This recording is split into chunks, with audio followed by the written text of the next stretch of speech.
here at Great Plains for today's presentation. So that's letting everybody here in our office know that Social Security education is a topic that many of you are eager to learn more about. In just a few minutes, I'm going to bring Mark Kiner on, who's going to be covering the top 10 mistakes we can make regarding our Social Security income benefits, and also why you should consider increasing your value to your clients by completing our NSSA class we're sponsoring that Mark and his partner Jim Blair created, the National Social Security Advisor. This is a CE class that offers 8 hours of CE and can greatly impact your worth and your benefit you can give clients in terms of helping them with Social Security questions.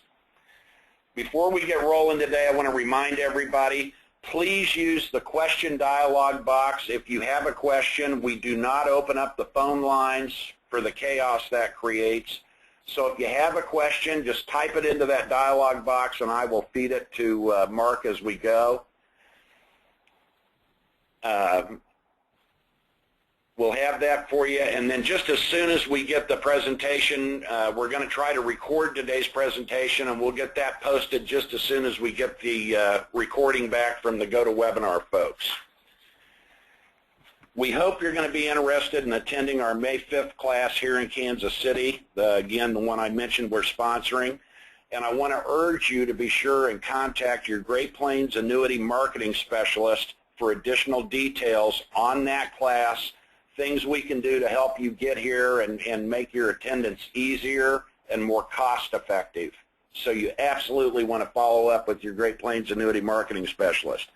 The other thing to note that we are limiting the class size to 50, the first 50 registrants, and I think we've got about 14, 15 spots have already been taken. So after today's presentation, if this is something you'd like to pursue, I'd encourage you to get your registration in as soon as you can. Also note that our special room rate at the DoubleTree Hotel, that's set to expire on April 4th. I'm trying to get it extended, but as of right now, that special room rate disappears after April 4th. Again, your marketing specialist has some extra information and some important details that you're going to want to cover with them to make your trip to Kansas City a lot easier to obtain. So be sure to follow up with them. That said, let's meet Mark Kiner of Premier Social Security Consulting and learn about the top 10 Social Security mistakes and what that certification course is all about. Mark? Rob, thank you so very much. I'm broadcasting this from Cincinnati, Ohio. It's a little overcast today, but I understand we'll expect about 60 degrees tomorrow.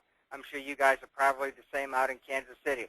Like Rob indicated, I'm with a company called Premier Social Security Consulting, and I've been practicing as a CPA for about 35 years in Cincinnati. My partner is Jim Blair. Jim retired after 35 years with the Social Security Administration, and we got together in 2010 to set up a new company called Premier Social Security Consulting. At that point, our focus was to help individuals, the public, to make wise decisions about Social Security, and we still do about 30 to 40 consultations per month. In 2013, in January of 2013, we began the National Social Security Advisor Program. We call it NSSA for short. It's a day of training.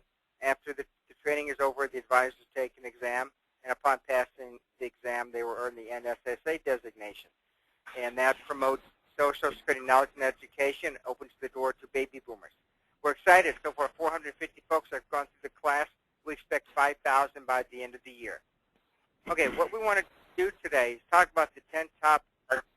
Mark, excuse me. A number of our folks, please be sure you're talking right into your microphone or receiver. We've got a number of people who are having trouble hearing you. Okay, I am. I'm hoping this works better. Maybe I'll just talk louder. Okay. That approved it at our end, so okay, thank you. Perfect. I want to talk about the top 10 list of mistakes people make when they file for Social Security benefits. The first thing you need to realize is that the Social Security reps at the local office are basically just order takers. You need to know what you want to do before you go down there to apply for benefits. That's number 3 on the list. Folks need to make a plan. Don't expect the Social Security reps to help guide you through your choices. They may not have the education or knowledge to do so. Also, Social Security reps have been directed by the commissioner in Baltimore not to review options with you. So you need to know what you want to do before you go down there. That brings us to number 1 on this page, not making a plan, not considering all of your options. That's the biggest mistakes people make. A married couple could have 10 to 15 options. Some financial pundits say married couples have 575 options. And I just read an article over the weekend that indicated a married couple could have 8,000 options. We tend to think a married couple has about 10 to 15 options, but they can easily be living between $100,000 and $150,000 on the table, but not exploring their options. Waiting till age 70 and getting those delayed retirement credits was only part of the strategy to help maximize your benefits. Advisors must think outside of the box. They must include little-known Social Security options, strategies like claim and suspend and restricted application to help their clients really get more money out of the system. So the top mistake people make is they do not make a plan. Number 2, they just file at 62. Rob, as you probably know, if you file at age 62, your benefits go down 25%. That 25% haircut lasts for the rest of your life, and upon the passing of that person, the 25% reduction will if the Social Security benefits are inherited by a surviving spouse down the road, then that person also receives a 25% haircut for the rest of his or her life too. Social Security, it's a joint lifetime benefit. So if the husband decides to take his benefit at 62 because he feels like it's his time, and he takes that 25% haircut, that haircut will last over 2 lifetimes, not just 1. And the reverse is true. If the husband decides to wait to age 70, he gets those delayed retirement credits, 32% more. He'll get that increase for the rest of his life in benefits. And his wife, if she collects off of his record when he's gone, she'll get more for the rest of her life also. So the second mistake people make is filing at age 62. They just don't realize that Social Security may very well be a joint lifetime benefit. We've already covered number 3, thinking Social Security reps will help sort out your options. Not a chance. They won't do that. They can tell you what you might be entitled to at age 62, age 66, or maybe age 70, which is right there on your Social Security benefit statement. But they're not able to tell you how you could utilize these other options like claim and suspend and restricted application to really get more money out of the system. So you really must know what your options are before you go down to Social Security to apply. As a matter of fact, we help clients apply for benefits all the time. And at one time, we used to tell them to go down to the Social Security office to apply. So this way they could actually talk to somebody. But we've noticed that the Social Security reps don't have as much experience as they used to have. So when our clients go down there and say they want to do the file and suspend or the restricted application options, our clients are told that these options went away and that they're not available anymore. So now we tell our clients just to file online and let somebody actually review your application and might know more about Social Security. Number 4 on our list of mistakes, not reviewing the annual statement for accuracy. As you probably know, Social Security stopped sending the statement out about 2 years ago. You have to go online now. The 2 websites, socialsecurity.gov and also ssa.gov. You need to create an account. Once you do that, you'll get a new password and a new username. And then you can look at your statement online. The statements became effective to be obtained online back in May of 2012. It's basically it's a 10-minute process to create the account. You need to enter some basic information like name, address, and Social Security numbers. But also they're going to ask you some questions about your credit report. Social Security wants to make sure you are who you say you are. They take confidentiality very seriously. So they're going to ask you questions like, when did you buy your house? How old is your house? who's the loan, who did you get the loan from. They might ask you what make and model is your car, even if you had to finance your car. If you don't answer the questions right the first time around, they'll lock you out for 24 hours and you can go in again. And if you don't pass the second time around, then you actually have to go down to the Social Security office and create an account that way. But you must create an account now to view your annual statement online. Annual statement gives you a lot of good information. It tells you what you're eligible for in benefits at age 62, 66, or 70. It also tells you what your benefits are being based on in terms of earnings. As you probably know, and if you don't know, Social Security benefits are computed by using 35 years worth of earnings. Earnings are indexed for inflation through age 59. Beginning with age 60 and later, we don't index earnings for inflation anymore, but we do count them in the calculation. If we're going to use 35 years of earnings to calculate your wages, you want to make sure that your earnings are correctly posted to your Social Security benefit statement. If there's a mistake, maybe it's missing a W-2, maybe some of your Schedule C income hasn't been posted properly. If you have the proper documents, you can bring them to the Social Security office, and they'll go ahead and correct your statement for you. But the key here is that you have to have the proper documentation. I don't know how many of you have your W-2 dating back to 1975, or maybe have your Schedule C dating back to 1980. The IRS probably won't have those documents.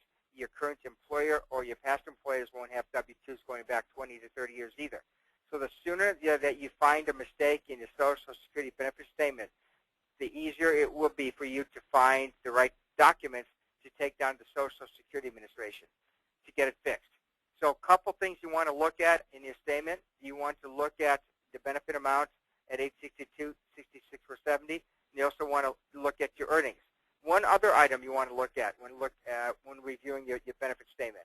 Social Security assumes a level amount of earnings through age 70. It's going to base that assumption on your earnings in the previous year.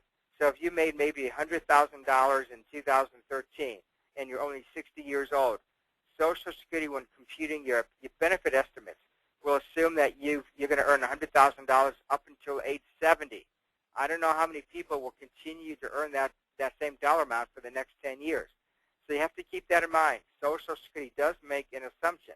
Social Security assumes you're going to make X number of dollars up through age 70, and that's what they are basing your estimated benefits on.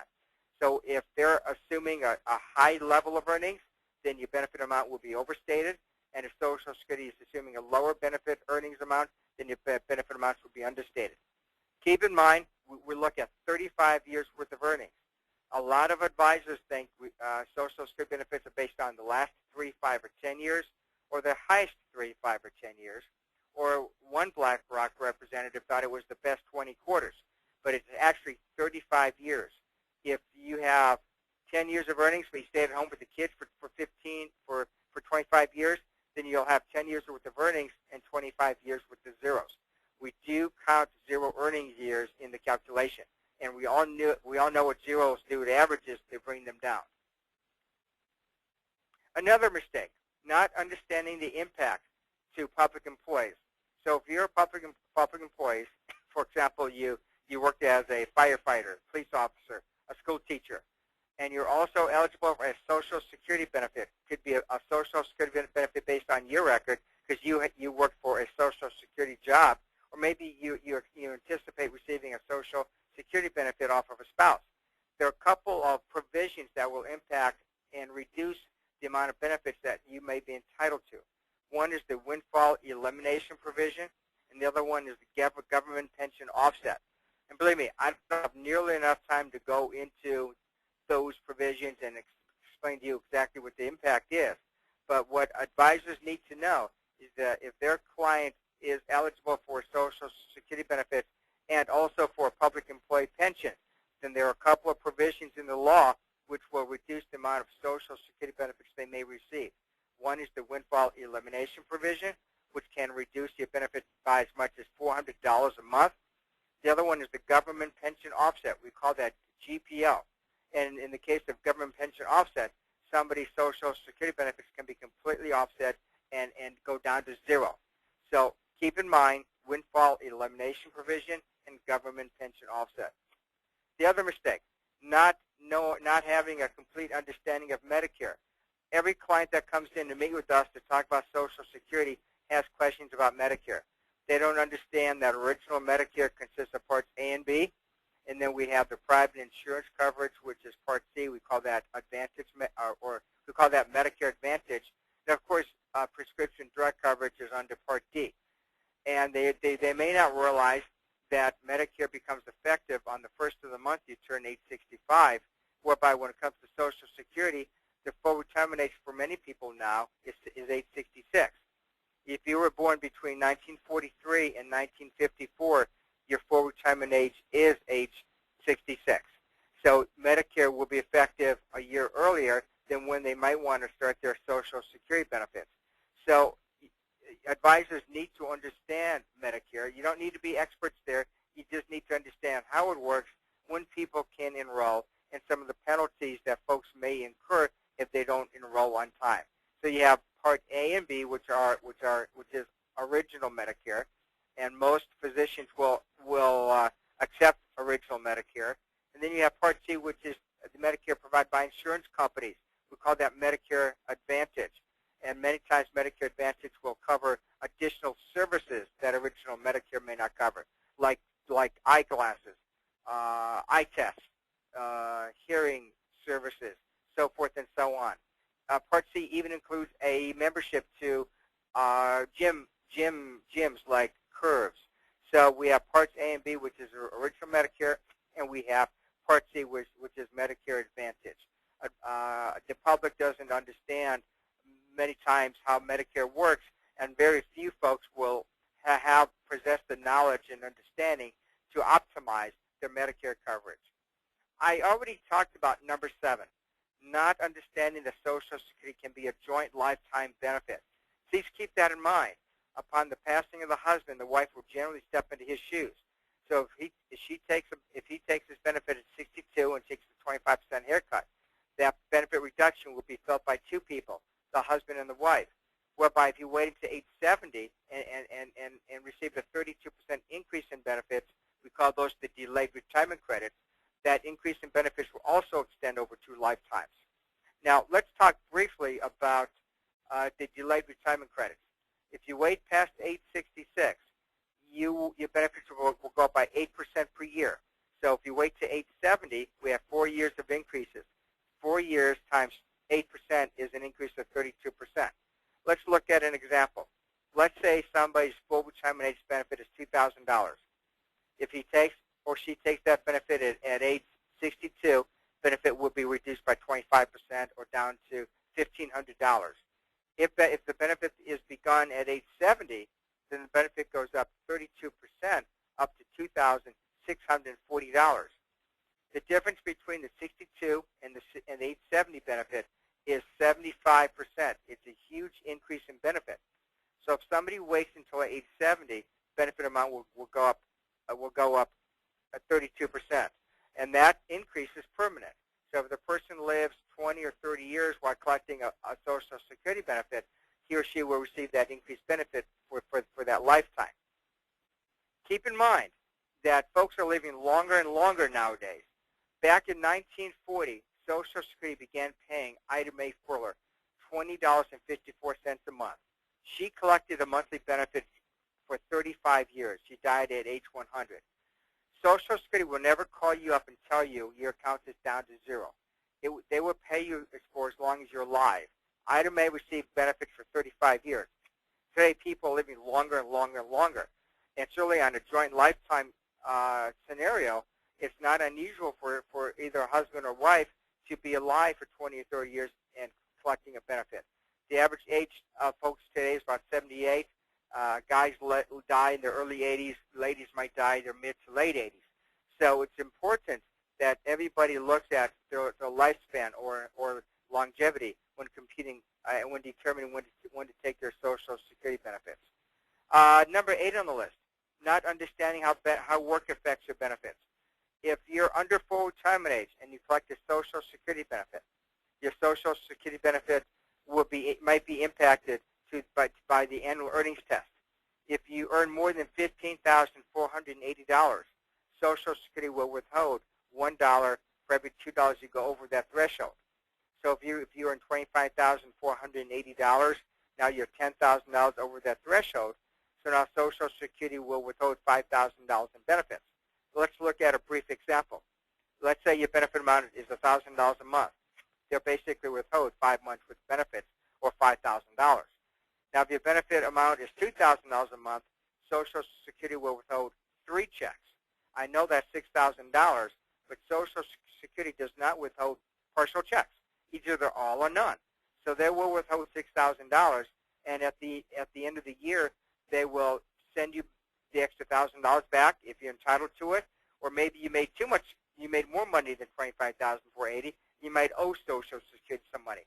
So anytime you're under your full retirement age, the annual earnings test will apply. There are no ands, ifs, or buts, and definitely no exceptions.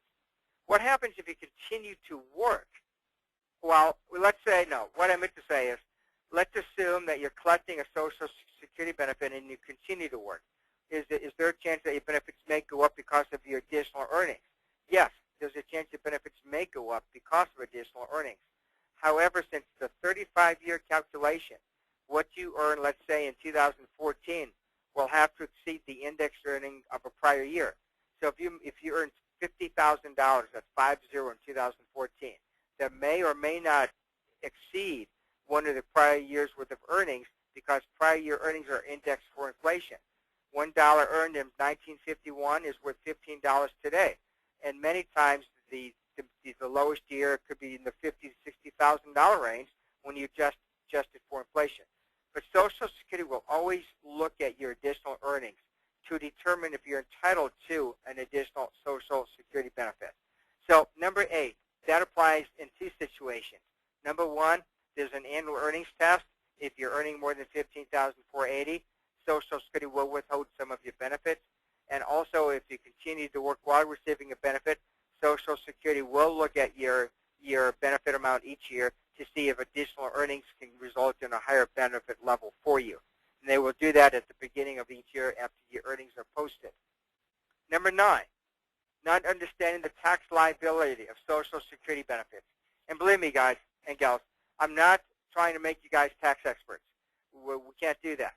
You have to keep in mind that up to 85% of somebody's Social Security benefits can be subject to tax. And the problem that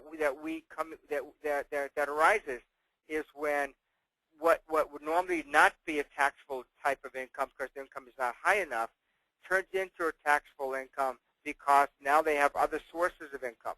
For example, if somebody takes out, let's say, an IRA distribution of $25,000 or a pension distribution of $50,000, these additional income amounts may result in additional tax on Social Security benefits.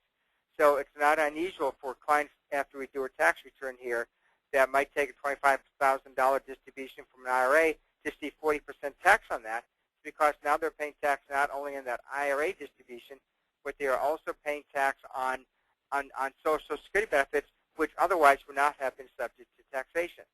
So it's very important to note the tax liability of your Social Security benefits. Up to 85% of your benefits might be subject to tax. It's not. It's never 100%. It's the maximum amount of the benefits subject to tax would be 85%, and it's taxable at the marginal rate, not any favored tax rate like capital gains were a couple of years ago, which is low as 15%. Number 10, not making an appointment to file for benefits. It's very important that before you go down to Social Security to apply, before you go down to the Social Security office to apply for benefits, that you make an appointment. They generally will take you within 10 minutes of the appointment time.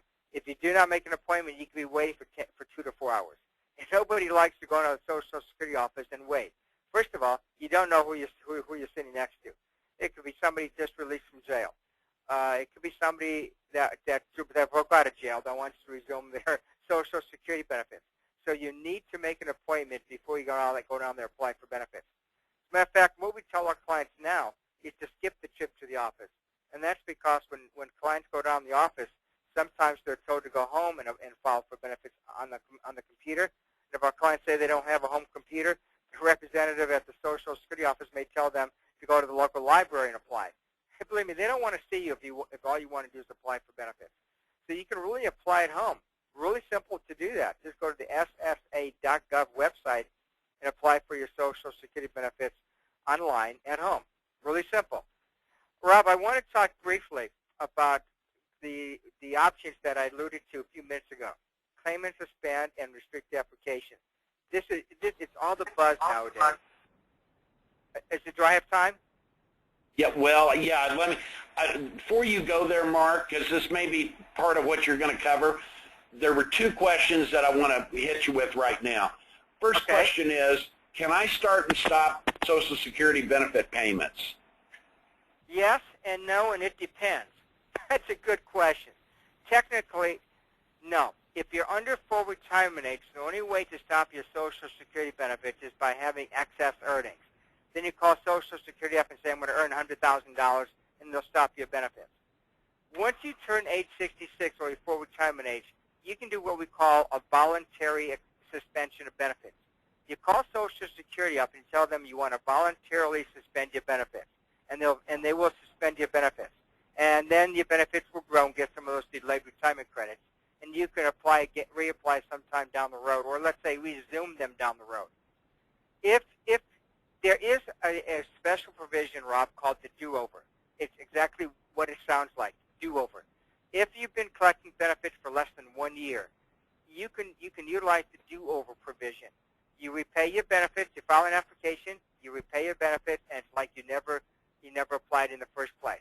And you can apply again down the road when you want to. So first of all, we have the do-over, lets you withdraw your application, but you have to repay your benefits. And then we have the voluntary suspension at age 66 or later. And then if you're under your full retirement age, the only way you can suspend your benefits is if you have too much in earnings. But if you're 64 years old, you cannot call Social Security up and say, I want to suspend my benefits. They'll basically just laugh at you. But you can do that, Rob, at age 66. You call that voluntary suspension. That's a great question. What's the next one? Okay. Under the joint lifetime benefit, does this mean that after the first spouse dies, both Social Security payments can still pay under the joint lifetime? No. Losing the lesser. Yeah. So you get the higher the two. Right. It's wishful thinking, whoever asked that question. So let's say Charlie, husband, was receiving $3,000 a month, and he dies. His wife, Sue, was receiving $1,000 a month off of her own work record. She'll now step into his shoes and collect $3,000. She doesn't get the $3,000 and the one for a total of $4,000. She just gets $3,000. So you don't get both, but you do have options. A widow or a widower has options. They can collect the surviving spouse benefit first and switch to their own later, or they can collect their own benefit first and switch to a surviving spouse benefit later. So surviving spouses have 4 to 6 options, single people 3 to 5, and married couples 10 to 15. Okay. So no, so you only get one. You don't add them together. Okay. All right, that's it for the questions we had here, Mark. Okay. Before I go to the next slide, let me briefly tell you about what these other options I talked about. Claim and suspend and restrict the application. I don't have a slide here, but I can at least tell you, because you can't pick up the Wall Street Journal or Kiplinger's retirement report without reading about claiming strategies. And Mary Beth Franklin, she writes about Social Security strategies all the time. Claim and suspend. Let me just go explain that to you through an example. Husband and wife both age 66. Husband wants to his benefit amount is $2,000. He wants to wait to age 70 to collect. He wants a 32% increase for the delayed retirement credit. But his wife wants spousal benefits. In order for a spouse to receive spousal benefits, he must apply for benefits.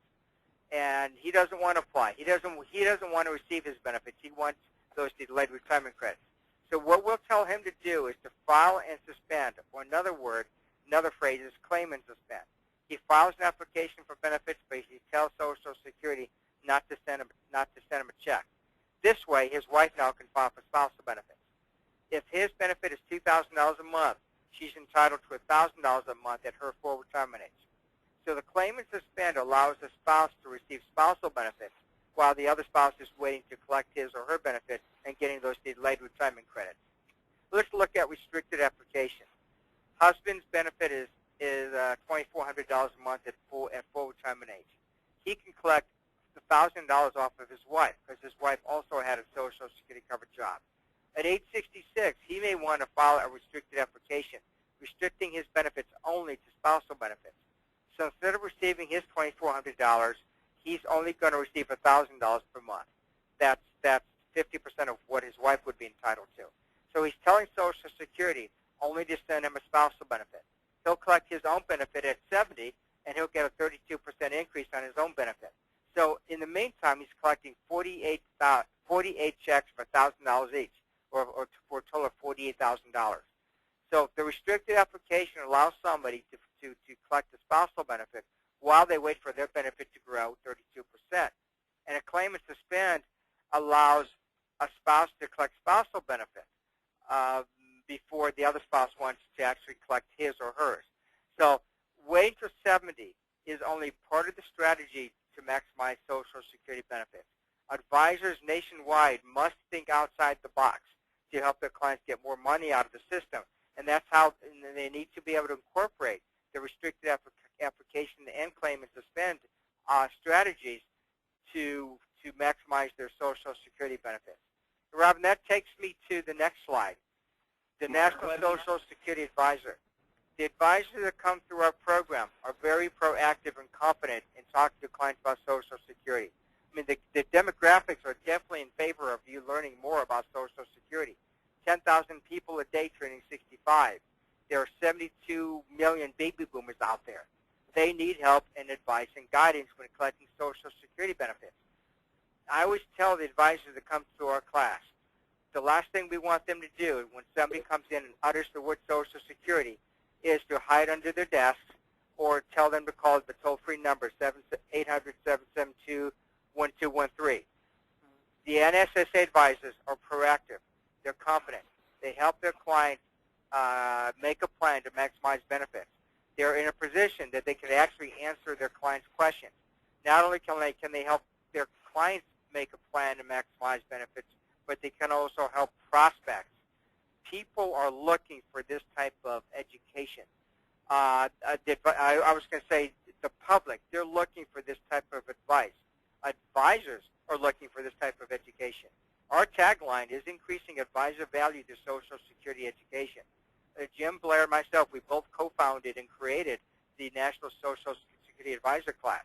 And the main purpose is to increase your knowledge about Social Security, increase your knowledge about a topic that's on the minds of 70+ million baby boomers.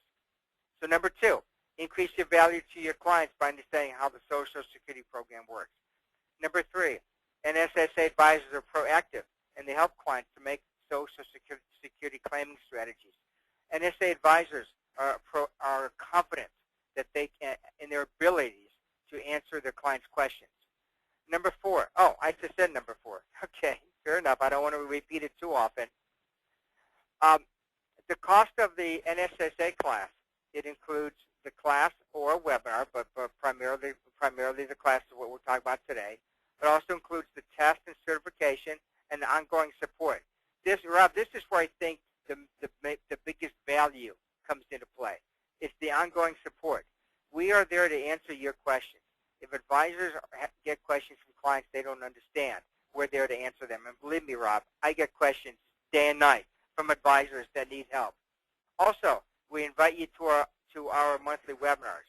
We usually have 2 to 4 per month, and we talk about what's happening in the Social Security industry. We talk about case studies. We answer questions. We also have representatives from the various software companies come on the webinars and talk about their softwares and also answer questions that advisors have. And also, we are developing online materials like resources and other PowerPoints that you'll have access to. But like I said, the online materials are still in development. And also, the NSSA program was created by Jim Blair, 35-year veteran of the system, and myself, I'm a 34-year CPA. Rob, should I turn it over to you? No, because we can't let you do that yet. We got 2 more questions here, Mark. I'm ready for you. I want questions. First question. If one spouse starts taking benefits at 62 and the other starts taking Social Security at age 70, is there any impact on benefits when either spouse dies? You may have covered this, but let's hit it again. Okay. Well, I'm going to assume here that the person who began benefits at age 70, Rob, was a higher income earner of the two, and his or her benefit would be higher. Upon his passing, the wife, I'm just going to assume it's him for now. I don't want to get into trouble here. Upon his passing, his wife will step into his shoes, as long as she's at full retirement age. So if he's collecting $3,000 a month and the wife was only collecting $1,000 because she collected her benefit early, as long as she's age 66, she'll step into his shoes and collect $3,000 per month. If she collects that surviving spouse benefit early, then it will be reduced for age. So yes, upon his passing, upon the passing of the older person, assuming his or her benefit was higher, the surviving spouse will step into their shoes and get more of a Social Security benefit. Okay. Does that help? Last question. Well, next to the last question, can the higher earning spouse defer to age 70 and the other spouse start their benefit at 66 and then change to a spousal benefit at 70? Well, what we would do here, it depends on what the figures are like. First of all, sure, the higher earning spouse can wait to 70, no problem. He can do what we call the claim and suspend strategy, whereby allowing the wife, low-income person, to receive a spousal benefit, and then at age 70, that person will also apply for benefits and get a 32% increase. Maybe that might result in additional benefits. It's also possible that the lower earning spouse may file for benefits under full retirement age, allowing the higher earning spouse at age 66 to file a restricted application only for spousal benefits. So waiting to 70 is only part of the answer to get more money out of the system. There are many examples whereby the husband and wife in the same example can be using claim and suspend and restrict application to really maximize their benefits and supercharge their benefits. Okay. But it kind of all right, and we've got time for just one more question. We're going to close with, and folks, now, boy, we're getting, well, we'll keep it rolling. Okay, I'm sure. Let's go to the question on certification. Once certified, what are the ongoing requirements to remain certified? Sure. If more CE, how many credits and at what cost? Just that's talk an about excellent question. Every 2 years, advisors need to renew. It costs $395 to renew. You need 16 hours of continuing education. You can get that education free from our monthly webinars. So paying for the education should not be a big deal. You can also take another class that we offer, which we do charge for. You could take a refresher class. You can also take a class outside of our company, as long as the primary focus is on Social Security. So in other words, if you take an 8-hour class and they spend 30 minutes on Social Security, we can't count it. But if it's an 8-hour class with 7 hours on Social Security and 1 hour on something else, we're fine with that. But I can approve that type of class. What's good, Rob, is that we created the program so we could very easily sort things through if questions come up. Okay. Man, boy, we're going to be here for a while, Mark. If there's a divorce and husband and wife are married over 10 years and husband dies, does divorced wife collect his earnings if his were higher? She's entitled to it, yes. They have to be, like that question indicated. Ex-husband and ex-wife have to be married for at least 10 years. Upon the passing of one spouse, the other spouse can collect a surviving spouse benefit off of the deceased spouse's work record. So if the deceased spouse was receiving $3,000 a month, the surviving spouse is entitled to that $3,000 a month at his or her full retirement age. But the key, Rob, is that they were both married together for at least 10 years. You can collect off of a deceased spouse. You cannot be remarried. There is an exception to that. I don't want to go into that today. But generally, to collect as a surviving spouse, you need to be single. But you can collect off of the record of an ex-spouse who passed away. Okay, and kind of tied to this, if a couple is divorced, how much in Social Security benefit would the lower income spouse receive? I guess that'd depend on her statement. Well, the ex-wife. The general rule is that the spousal benefit is 50%. That's 50 of what the other spouse was entitled to. So let's look at an example. I'm entitled to $2,000 a month at my full retirement age. My wife's spousal benefit at her full retirement age is $1,000 a month, 50% of $2,000. It does now. If we're divorced, then it's the same calculation. Still only entitled to 50% of my benefit, or $1,000. So the maximum spousal benefit, Rob, is 50% of the other spouse's full retirement age benefit. Okay. Current spouse or ex-spouse. Okay. The last questions we've got here, and we've got to close it, folks, for time. Is there a maximum on the dollar amount for a Social Security benefit, Mark? We get that question all the time.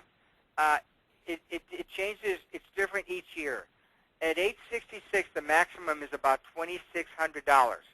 That would be somebody's benefit if they've always earned the maximum Social Security earnings.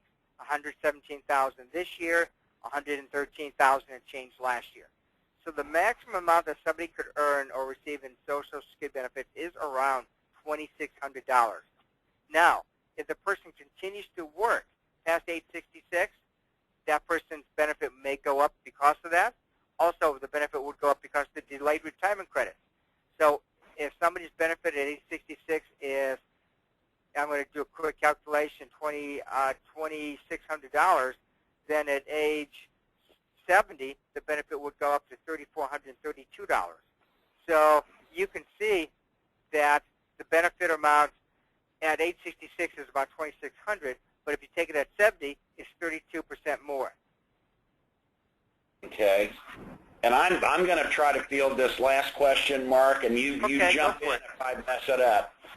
The question is, what's the cost of the program? And I'm excited about this because Mark and Jim were good enough to allow Great Plains. We're bringing the program, making our agents and producers aware of it.